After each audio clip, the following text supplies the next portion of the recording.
ana m anụ ya ọmbụba na ya ji nhachi onwe Nwatadibia Nwaofoma oke nọ n'ọdụ ụga ọdịnala na-efe Chukwu nke mbụ na ndị Izuọgụ. Unu mana ọzọ enweghị mpi mana ọ na-elu n'anya ana ya hụ mpi ọsa nwere ike dị n'ịgha n'ịgha obu ji egbu agwọ. Ọ na-ahụ nwata ebuteghị okwu ọ naghị ama ndị kpọrọ ya asị na ndị kwụrụ ya n'anya. Anyị ọbaana n'ọdịnala Izuọgụ na ihe emeghị onye.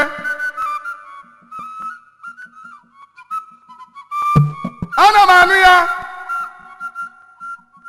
uche anaghị efu nne egwu chụ anaghị agba mma okwu.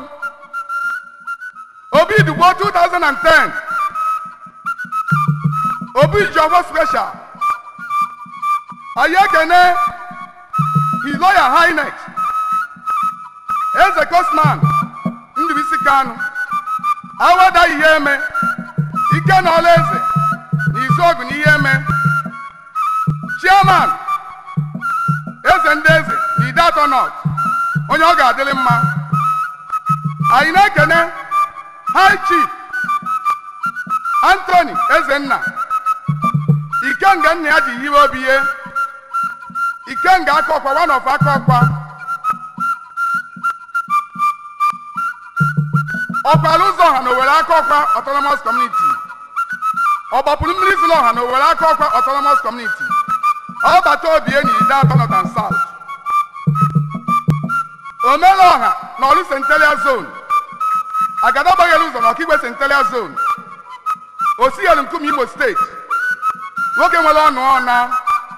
Chairman Chief Executive Officer Orange Rose Nigeria Limited onye ọma ọ ga-adịrị mma o ji moto eme ọgụ na Imo Nwatadibia Nwaofoma ekene ego ije uche anaghị efu nne ego. Anyị na-ekene High Chief Ivan Ibe alụsi ụmụ obom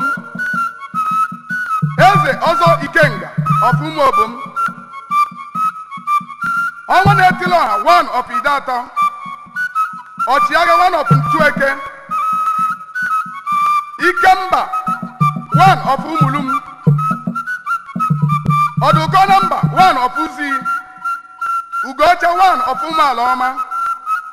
Agụna Chemba one of Idatọ South Dike Jejemba one of Umuezike Ọlụ Ojimoto Emeọgọ one of Obom Crown Ọnwa Gburugburu one of Umu Ezedike Kingdom onye ọma ọ ga-adịrị mma. Anyị ekene Chief Chris Emeka Okoro Commander Abia State Akpankume one of Arondiziogu Ikukuọma one of Eziama ọchịagha nwa Izuọgụ na ihe emeghị onye ihe dịrị mmadụ kwa echighị. Anyị na-ekene Honorable Barrister Chief Louis Chukwu the Honorable representing Idatọ North in Imo State House of Assembly, Chairman Education and House Committee otu inyi Idatọ Ọbọgụ nwanne of Arondiziogu ọ sị nkenerie His Excellency the Governor of Imo State Chief Dr. Sir Godison Ikedi Ohakem the Executive Governor of Imo State nwanne the number one of Idatọ North and South Omenka Ọgwụrụ n'anya one of Imo State ọchị na nwata kadigo ọbalebu uji egbu onwe ya. Anyị ekene His Excellency Right Honorable Goodluck Nnanna Opia the Speaker Imo State House of Assembly Ikoha one of Ebema Ancient Oye Kingdom onye ọ ga-adịrị mma. Anyị ekene ego Abia ụmụ Izuọgụ na ihe emeghị onye egwu eluo na omume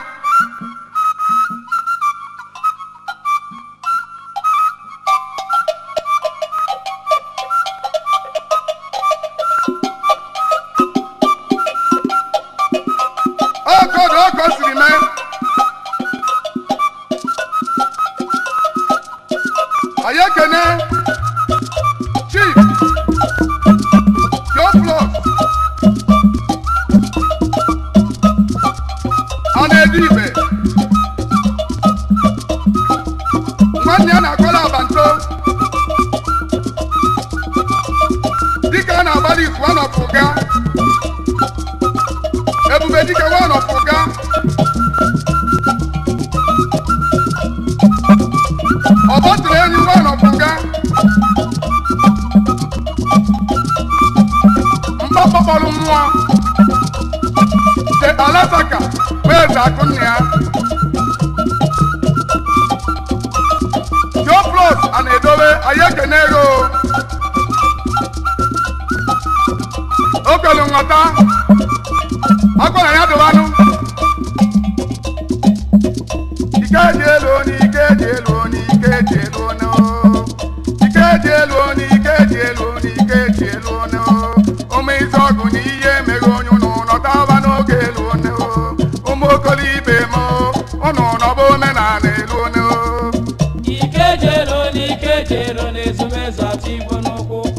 ike dị elu n'ike dị elu na-ezumezu atụ igbo n'ụkwụ ụmụ izu ọgụ na ihe mere onye ụnụ nọtaba n'oge elu ụmụ okolo ibe m ana m anụ ya ike dị elu n'ike dị elu na-ezumezu atụ igbo n'ụkwụ aja nụrụ anaghị ebe na mma n'ike dị elu na-ezumezu atụ igbo n'ụkwụ ụmụ izu ọgụ na ihe mere onye ụnụ nọtaba n'oge elu ụmụ okoro ibe m ụnụ nọba omenala elu ndị bụ ndị enyi na ndị bụ ndị ọgọ ụnụ bịaba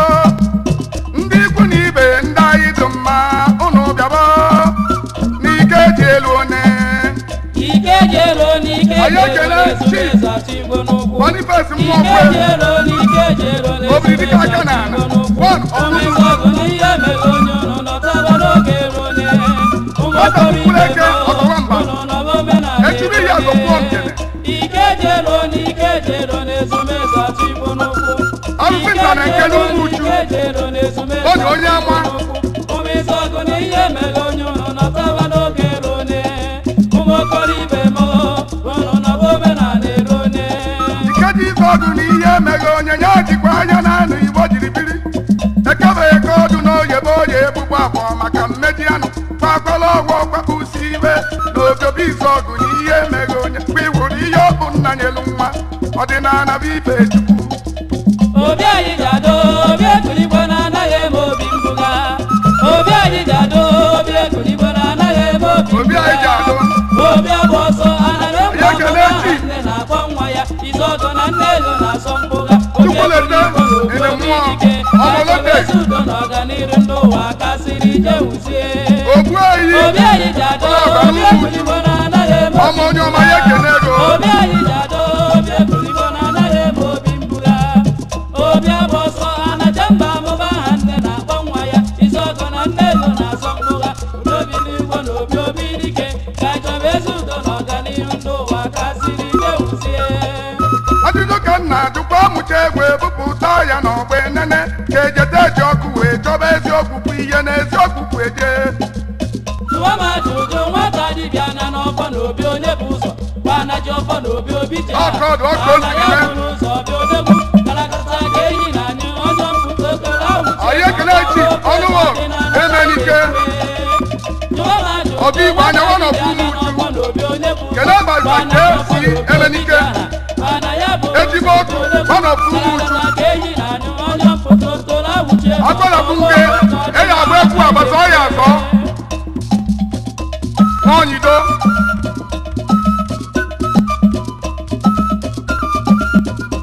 mbụba ahụche ndị mmụọ dị n'ọfọ ice water Pascal ọdịnaka mbụba alisa olubegbo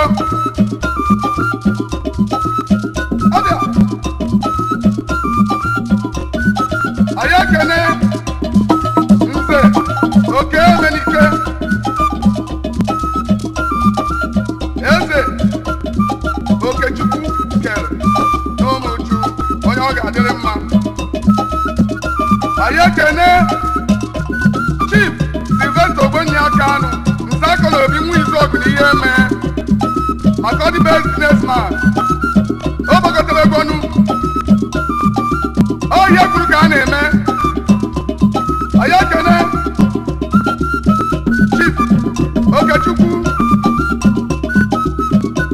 Mbabuike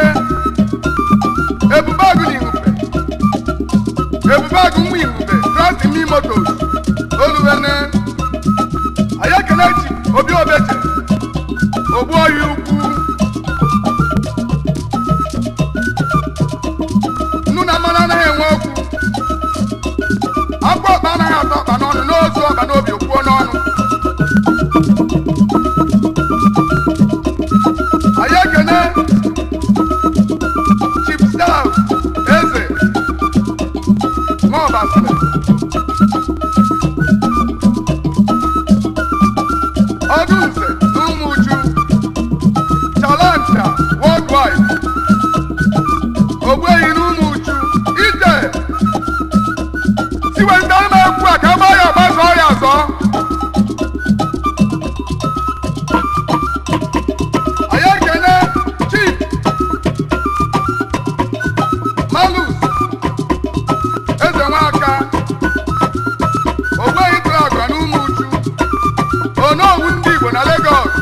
nwa ụmụ uche obere bụ ga-egbu onwe ya o.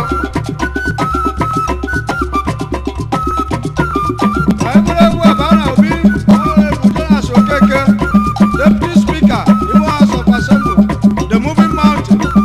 Ayekele Honorable Dr. Rufus Omira, Honorable Member representing the Idato Federal Constituency in the Federal House of Representatives, the Ikemba Idato Nine. Ayekele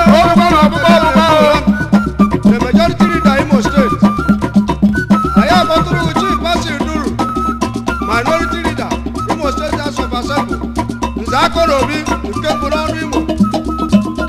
Chief Honorable Lemi Ajero, Honorable Member representing Idato South in the Imo State House of Assembly. Obuweruzo, this is in Idato. Kaibatruze, all principal officers, member of Imo State House of Assembly. Olivengo! Oh, yeah, the Bukane, man. Ayakene Chief.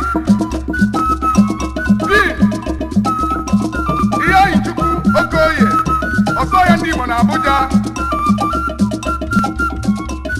ọsọya n'ụlọ ọsọya n'ama, Aboki, Jamaa na Nyanya,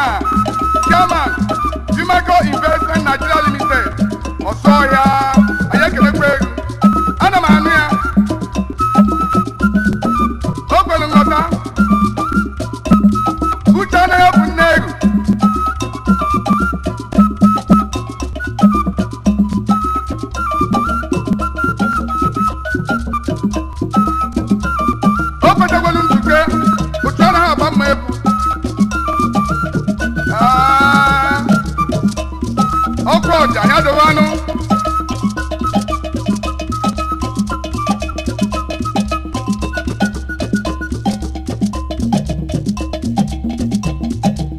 Izọgụ na ihe emeghe onye ike ji bidoro gbogbo ụmụ Izọgụ na ihe emeghe onye ndị eze ụnụ ka m na-agwa okwu a prezident jeneralị na-anụkwa politiks na use na ike ji ahịa isi na obie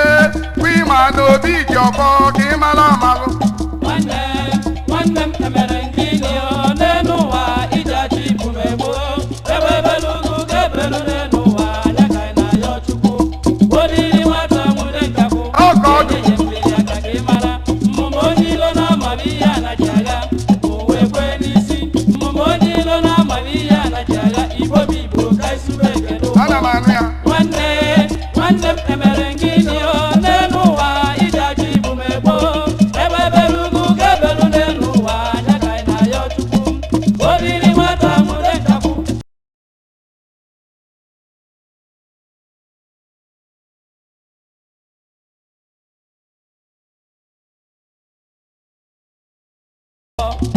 ihe Izọgụ kacha ike dị edobezie ya ịzọsa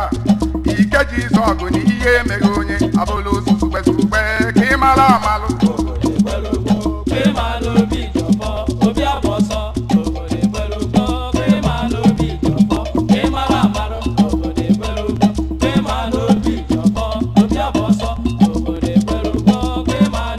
agwara ahụ m ga-enye m ojo okwu ahụ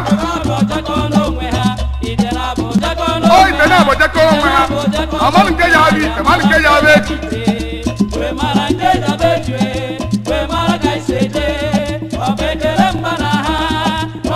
anyị ekene chi eji ike eji agwụ mgbe onye jiri nụ na ndị Izọgụ kọlektọ Renja Nigeria Limited kene chi osi Oluche Omeka nne ya ndị ọka mmụta n'ime pọpụ ahụ ka anụ ya na ntị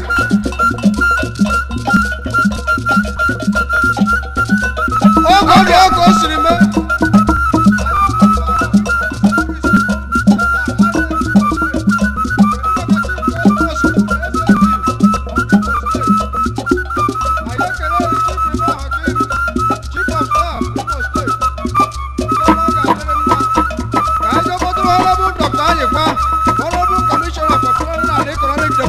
Imo State.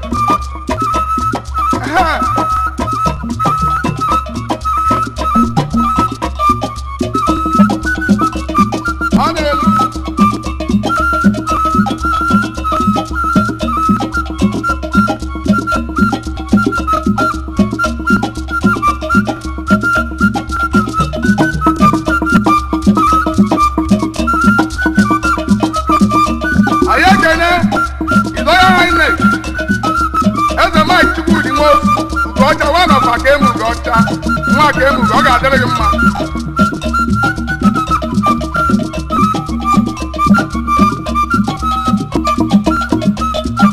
Abịa nkịtị bịa zụọ n'ahịa udere anyị ekene chief alọghị mmadụ ga jeneral akụnebio one of Arondiziogu onye ọ ga-adịrị mma chairman chief executive St. Alo Investment Nigeria Limited udodi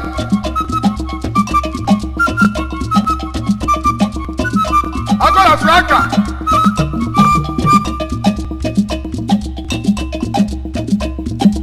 Ụmụizọgụ na ihe emego onye ndị eze ụnụ ka nna agwa okwu a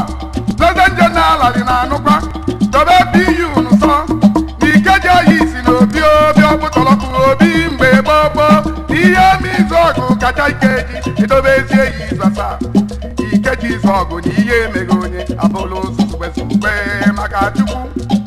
onye petishọn maka obegu idobe ịntanetị gbaba ndị obi igwe mere ala anyị bụ mbara mbara maka ekekere ụwa mana ike ji na-ada oriri ngami gaghị eji Izọgụ gbara egwuregwu ya na nwanne mụrụ nwanne ya doo ọya ka eji ata aja ọnwụ ọka nna ya obi anyị bụ oke obi edo onye petishọn maka obegu idobe ịntanetị igwe mere ala anyị bụ mbara mbara nwoke abịagbala egwu nwaanyị abịagbala egwu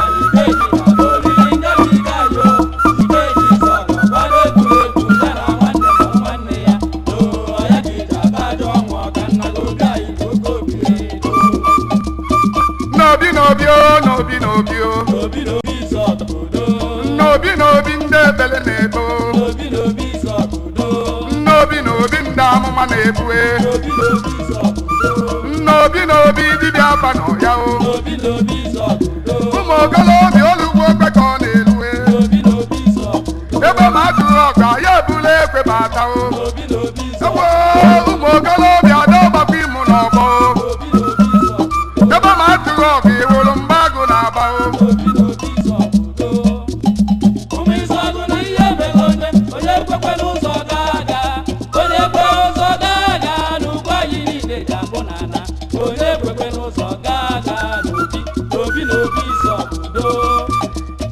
Izọgụ o jere ọdụ be ndị mmụọ o jiri ugogbe ọ na-atụla abụbụ ugo ya na ọtụtụ ụzọ niile jide ebe ka ọgụ ya na ọkọlọ ọzọ na amaghị onye ka odo buru n'obi obi were ka aka n'obodo ha ga-ejiri jiri obi ka nna Obi Izọgụ odeji nji n'obodo obi anyị bụ oke obi odo sigba ya gbazọ ya azọ na Mandela nọ nso Kajo kere Prince Masaru Sumeriko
Chief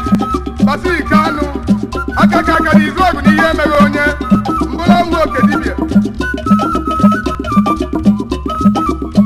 Ekene m Chief Onyeigbo eze omemma na South nwa izu ọgụ n'ihe emere onye nwanne Joe Igbo agbawo dịka izu agbaghị mba na abụọ eze omemma na South ihe dịrị mmadụ kwara chi onye eji eji ọrụ Chief Aloy Mmadụka Aloy South nwa izu ọgụ n'ihe emere onye oji moto eme ọgọ nwa adụma ogbogotebene onye eji eji ọrụ ọ bụ ọba dị na 9th March ihe dị ọba Seretus Ekwe Obi ka e mere nwa obere nwa Jude Ekwe Obi Gọstọbụ eze ndị Igbo na South ogbogotebene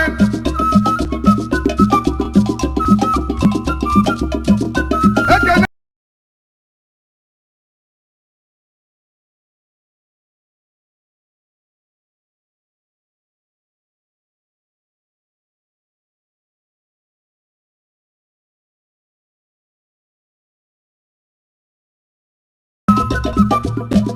ana m anụ ya abịa mkpọrọ ite ọnụbagbonu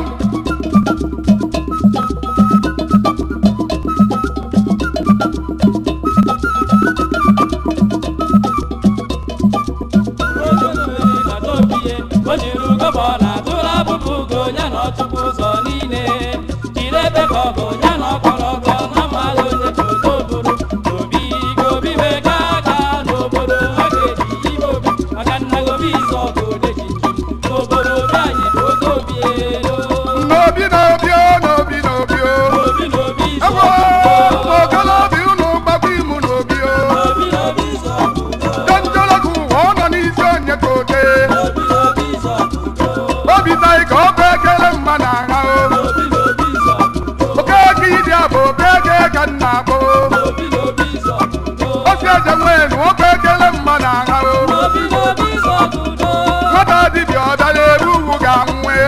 obi izu ọgụgụ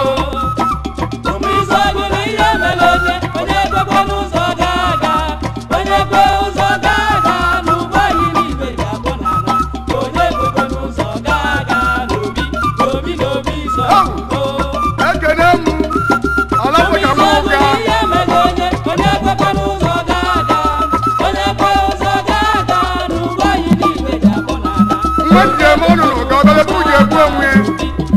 nwanne ya na-akwala abanto nwa eze akụnị ya n'ụga onye ji eji ọlụ m Chinonso eze nwa mmadụ nwa eliko n'ụmụ uju ome ka ntị m ọnụmakirija onye ọ ga-adịrị mma ọkọlọsi chọkọ ya achọkọ olubeme onye nwa nke onye jidesie ya ike 2010 a ọ ikwu na ibe ọgọ n'enyi agbata obi ọ bụ na eji aka aka onwe ya ka onye manya mara ya bụ Nwatadibia Nwaofoma eji m ugo ichedi ugoruru ajọ mmụọ na ajọ mmadụ ahụ a ga-atọ na mgbe ọ pụrụ akara ahụ ha agba anụ ebe na-ebi izu ọgụ ya chọọrọ m mgbọrọgwụ gbachiri ụzọ n'ude na ụna chọwara m nkwukere mmụọ ọbụ ka anyị wee kere ajọ mmụọ na ajọ mmadụ anyị ekene Chief Eze Charlie Abụọgụ Omelọla one of Oga ugwu na-amị amị one of South Korea Charlie Champion Ogbogotebene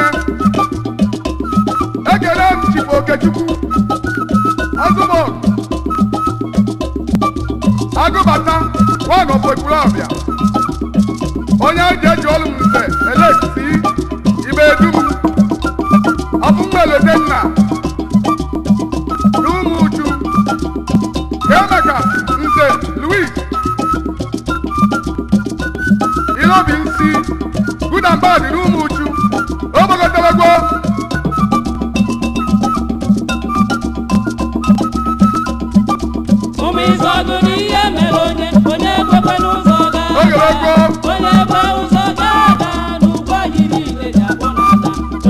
ekele echi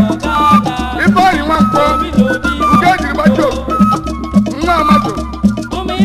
Chineme na ndị Izrel based in London. Anyị ekele nwa Izrel na ihe mere onye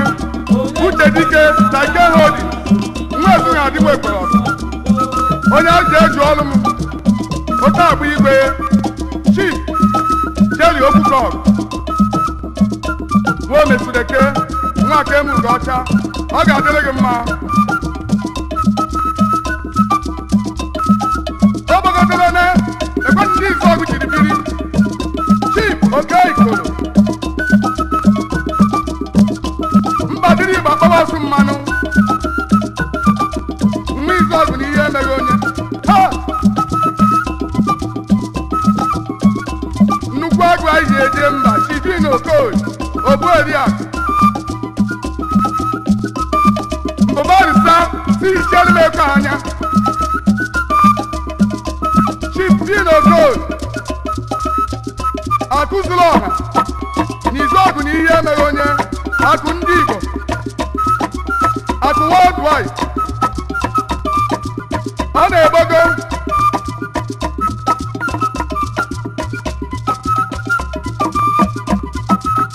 oyegbo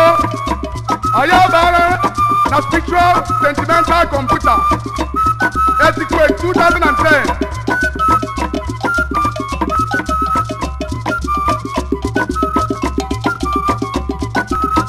Mandela nwa Igbo ana m anụ ya kọstọma nọ nso